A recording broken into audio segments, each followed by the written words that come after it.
Hello students, আশা কৰো তোমালোক সকলোৱে ভালে আছা। আজি সেল নামৰ চেপ্টাৰটিৰ লাষ্ট দুটা মোস্ট ইম্পৰ্টেন্ট কোষংগানৰ বিষয়ে তোমালোকক মই বুজাবলৈ বিচাৰিছো আৰু সেই কোষংগান দুটা হৈছে ৰাইবোজম আৰু নিউক্লিয়াছ বা কোষকেন্দ্ৰ। গতিকে আহা আমি ভিডিঅ'টোলৈ আগবাঢ়ো। প্ৰথমতে আহো ৰাইবোজম বোলা কোষংগানটোৰ বিষয়ে। ৰাইবোজম বোলা যিটো কোষংগানু, এই কোষংগানুটোক বহুতো জীৱবিজ্ঞানীয়ে ইলেক্ট্ৰন অনুবীক্ষণ যন্ত্ৰৰ সহায়ত আৱিষ্কাৰ কৰিছিলে। ই খুব ক্ষুদ্ৰ বা দানা আকৃতিৰ অংগ আৰু এই কোষপৰশত সিঁচৰিত হৈ থাকে আৰু দেখা যায় বিভিন্ন আন কিছুমান কোষংগানুটো ইহঁতে সংযুক্ত হৈ থাকে। যেনেদৰে ইয়াৰ আগৰ ভিডিঅ'টিত মই তোমালোকক কৈছিলো যে অন্তঃপ্লাজমীয় জালিকা বা এণ্ডোপ্লাজমিক ৰেটিকুলামৰ যিটো সহতা ভাগ আছে, সেই সহতা অন্তঃপ্লাজমীয় জালিকাৰ বহিৰাৱৰণত ৰাইবোজমৰ অণুসমূহ লাগি থাকে। এনেকুৱা ৰাইবোজমৰ দানাকৃতিৰ সূক্ষ্ম বা ক্ষুদ্ৰ যিবোৰ অংগাণু আছে, ইহঁত গঠন হৈছে আৰএনএ অৰ্থাৎ ৰাইবোনিউক্লিক এচিড আৰু প্ৰটিনৰ দ্বাৰা। কিন্তু ৰাইবোজমৰ ক্ৰিয়াৰ ওপৰত মই তোমালোকক বৰ বিশেষ ডিটেইলছ বা আজি একো নকওঁ। ইয়াৰ কাৰণটো হৈছে যে তোমালোকৰ ফাৰ্ষ্ট ইয়াৰৰ যিখিনি ষ্টুডেণ্ট পঢ়ি আছা, ফাৰ্ষ্ট ইয়াৰ ষ্টুডেণ্টখিনিৰ কাৰণে ৰাইবোজমৰ ক্ৰিয়াখিনি বৰ ইম্পৰ্টেণ্ট নহয়। পৰীক্ষাত মই অৱশ্যে অহা তেনেকৈ দেখাও নাই। ডিটেইলছ আমাক ছেকেণ্ড ইয়াৰ হাই ছেকেণ্ডেৰী ছায়েন্সৰ ছেকেণ্ড ইয়াৰত আমাক ডিটেইলছ লাগিব। গতিকে কিছুমান চেপ্টাৰ আছে, সেই চেপ্টাৰবোৰত মই এই তিনি প্ৰকাৰৰ আৰএনএৰ দ্বাৰা গঠিত ৰাইবোজমবোৰৰ বিষয়ে, সিহঁতৰ ক্ৰিয়াৰ বিষয়ে মই তোমালোকক বুজাম। গতিকে ৰাইবোজমৰ বিষয়ে আৰু এটা ইম্পৰ্টেণ্ট কথা আছে তোমালোকৰ যিখিনি ফাৰ্ষ্ট ইয়াৰ ষ্টুডেণ্ট আছা তেওঁলোকৰ কাৰণে, যে এনেকুৱা ৰাইবোজমৰ যিবোৰ একক আছে, ইহঁতৰ ঘনত্ব আৰু আকাৰৰ ওপৰত ভিত্তি কৰি দুই প্ৰকাৰ ৰাইবোজম পোৱা যায়। এটা হৈছে 80S আৰু এটা হৈছে 70S প্ৰকৃতিৰ।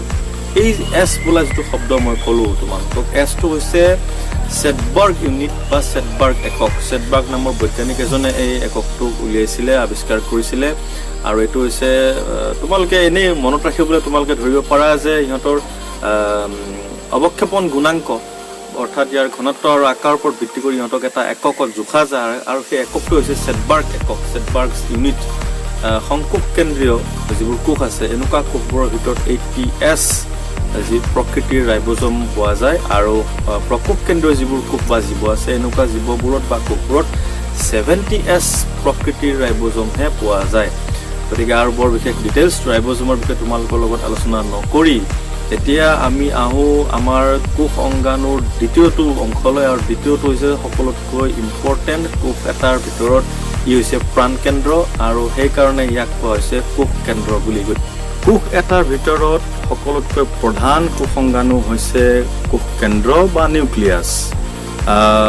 নিউক্লিয়াছৰ ওপৰত মই তোমালোকক আগৰ ভিডিঅ' দুই এটাত মই কৈছিলোঁ তোমালোকক যে আমাৰ মনেৰা ৰাজ্যৰ যিবোৰ অন্তৰ্ভুক্ত জীৱ আছে, যেনেদৰে বেক্টেৰিয়া প্ৰকোষ কেন্দ্ৰীয় জীৱ, ইহঁতৰ কোনো কোষ কেন্দ্ৰ নাথাকে আৰু সেইকাৰণে প্ৰকোষ কেন্দ্ৰীয় বুলি মই তোমালোকক কৈছিলোঁ। মনত আছেনে নাইবা তোমালোকৰ?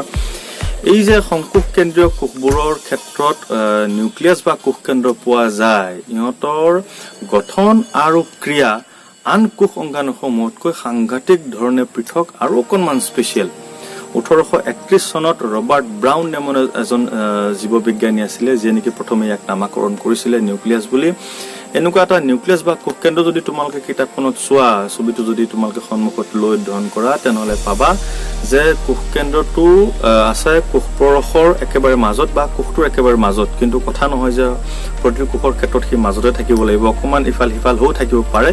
কিন্তু এই গঠনটোকে কোষ কেন্দ্ৰ বুলি কোৱা হয়, যিটো গঠনত আমি দুখন আৱৰণ পাওঁ বেৰি থকা, আৰু দুখন আৱৰণ হৈছে এখন বহি আৱৰণ আৰু এখন অন্ত আৱৰণ। আৰু এই দুখন আৱৰণ ভেদ কৰি যিটো গোলাকাৰ আমি গঠন পাওঁ বা প্ৰায় গোলাকাৰ গঠন যিটো কোষ কেন্দ্ৰ পাওঁ, এই কোষ কেন্দ্ৰটোৰ দুখন আৱৰণ ভেদ কৰি ভিতৰৰ ফাল আৰু বাহিৰ ফালে কোনোবা যিকোনো অণু সোমাব বা ওলাব পৰাকৈ কিছুমান ছিদ্ৰ বা ৰন্ধ্ৰ পোৱা যায়, যিবোৰক নিউক্লিয়াৰ প'ৰ বা নিউক্লিয় ৰন্ধ্ৰ বুলি কোৱা হয়। আৰু সেই নিউক্লিয় ৰন্ধ্ৰৰ উপৰিও কোষ কেন্দ্ৰত যিখিনি আমাৰ জুলীয়া বা অৰ্ধজুলীয়া পদাৰ্থ পোৱা যায়, যিখিনি আমাৰ কোষ পৰশৰ লগত নিমিলে, ইয়াৰ ধৰ্ম, ইয়াৰ গঠন অকণমান বেলেগ কোষ পৰশতকৈ। কোষ পৰশ বা চাইটোপ্লাজম এইখিনি নহয়, এইখিনিক কোৱা যায়, মানে কোষ কেন্দ্ৰটোৰ ভিতৰত থকা জুলীয়া পদাৰ্থখিনিক কোৱা যায় নিউক্লিয়'প্লাজম বা নিউক্লিয় প্ৰৰশ বুলিহে। আৰু এনেকুৱা নিউক্লিয় প্ৰৰশৰ ভিতৰতহে থাকে বিভিন্ন সূতাৰ নিচিনা কিছুমান গঠন যিবোৰক নেকি ক্ৰোমেটিন বুলি কোৱা হয় কিন্তু এই ক্ৰোমেটিনবোৰেই প্ৰকৃততে একোডাল ক্ৰোমোজোম আৰু ক্ৰোমোজোম বুলি কোৱাৰ লগে লগে তোমালোকৰ হয়তো মনলৈ আহিব পাৰে তোমালোকৰ ছাৰ বা বাইদেউসকলে তোমালোকক কৈছে যে প্ৰতিটো জীৱৰ ক্ষেত্ৰত এই সূতা ক্ৰোমেটিন নামৰ যিবোৰ সূতা বা ক্ৰোমোজোম নামৰ যিবোৰ সূতা এনেকুৱা ক্ৰোমোজোম নামৰ সূতাবোৰৰ সংখ্যা প্ৰতিটো জীৱৰ ক্ষেত্ৰতে নিৰ্দিষ্ট যেনেদৰে মানুহৰ ক্ষেত্ৰত এনেকুৱা ক্ৰোমোজোমৰ সংখ্যা হৈছে 46 ডাল 46 ডাল বা 23 জোৰ গতিকে এই 46 ডাল